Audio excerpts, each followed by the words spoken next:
আসসালামু আলাইকুম। দেখতে পাচ্ছেন আমি এইখানে শামুক ভাঙতেছিলাম। আমার সামনে আমার চীনা হাঁসগুলো আছে, সাথে একটা বেইজিং হাঁসও ছিল।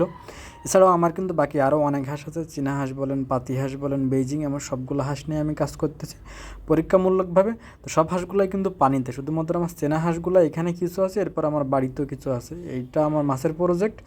তো এখানে আমার সব চীনা হাঁসগুলো নেই, ছোটো কিছু চীনা হাঁস, ওগুলো তো আমার বাড়িতে আছে, আর এখানে বড়গুলা আছে। আর আমার এগুলো সব প্রাকৃতিক খাবার দিয়েই পালা। দেখতে পাচ্ছেন এখন এখানে শামুক ভাঙা হচ্ছে আর এরা শামুক খাচ্ছে। তো আজকের আলোচনার বিষয় হচ্ছে, আপনারা অনেকেই জানতে চেয়ে থাকেন, বিশেষ করে যারা ছাদে পালতে চান বা যাদের পানির সংকট আছে, আপনার এলাকায় পানি নেই, আপনি হাঁস পালন করতে পারবেন কি না। তো তাদের জন্য পাতি হাঁস বা বেইজিং হাঁস এই টাইপের হাঁস পালন করতে পারবেন না।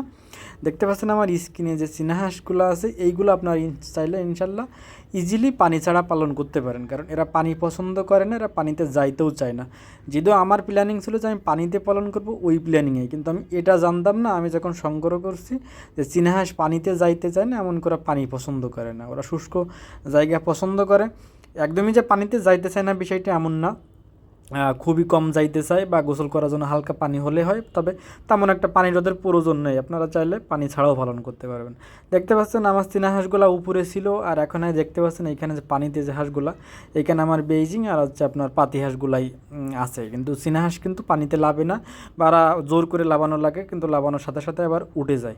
এছাড়া আরও একটা বিষয় হচ্ছে, আপনারা জানতে চান যে ভাই মাংসের জন্য কোন হাঁসগুলা ভালো হবে বা ভালো স্বাদ হবে। এখন স্বাদের কথা যদি বলেন, তাহলে অবশ্যই আপনার বেশি মাংস হিসাবে স্বাদ হয় হচ্ছে চীনা হাঁস, এটা আমার মতামত। যেমন একটা মদ্দা হাঁস প্রায় হচ্ছে আপনার 4 থেকে 7 কেজি ওজন হয়ে থাকে প্রাপ্তবয়স্ক হলে, এবং স্ত্রী হাঁসগুলো প্রায় আপনার 2.5 থেকে 3.5-4 কেজি পর্যন্ত অনেক সময় হয়ে থাকে। বাট এই হাঁসটা যদি আপনারা কেউ ডিমের জন্য করে থাকেন, মানে চীনা হাঁস করতে চান, সেক্ষেত্রে কিন্তু সুবিধা করতে পারবেন না, কারণ ওরা ডিম কিন্তু খুবই কম দেয়। এমনকি মেয়ে বা স্ত্রী যে হাঁসগুলা চীনা হাঁস, এগুলো কিন্তু ওয়েট খুবই কম হয় বা দীর্ঘ একটা সময় লেগে যায়। এবং আসেন যে শর্টকাটে বলি, যে শর্টকাটে আপনারা আছে 1-2 মাসের ভিতরে কোন হাঁসের মাংস বেশি হবে, তো তার জন্য অবশ্যই আপনারা হচ্ছে বেইজিংটা পালন করতে পারেন। কারণ বেইজিংয়ে যদি আপনি মোটামুটি ভালো মানের খাবার দেন, দেখা যাচ্ছে 2 মাসে ওরা প্রায় 3 থেকে 4 কেজিও হয়ে যায়। সেটা হচ্ছে আপনার খাবারের উপর নির্ভরশীল। যেহেতু আমার হাঁস কিন্তু একটু সময় নিয়েই হচ্ছে গ্রেড করব বা গ্রেড হবে, কারণ আমার হাঁসগুলো অলরেডি দেখতে পাচ্ছেন প্রায় এখন 3 কেজি 3.5 কেজি মতো আছে হচ্ছে চীনা হাঁসগুলো। বাট আমার ইচ্ছা আছে আমি 5 কেজি মতো হলে আমি ইনশাল্লাহ তো বিক্রি করবো। তো আমার শীতের টার্গেট, তো আমার লেগে যাবে এই পর্যন্ত, কারণ আমি যেহেতু প্রাকৃতিক খাবারের উপর নির্ভরশীল, আমি এরকম কোনো ফিড ব্যবহার করি না বা তেমন কিছু দিই না।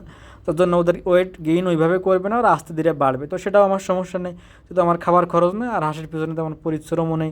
ওরা এখান থেকে ইচ্ছা মতো খায়, দেখতে পাচ্ছেন পানিতে আসে, ইচ্ছা মতো এখান থেকে খায়, আবার ওরা হচ্ছে ইচ্ছা মতো ওদের ঘরে চলে যায়। তো এখানে আমার তেমন কোনো খাবার খরচ নেই।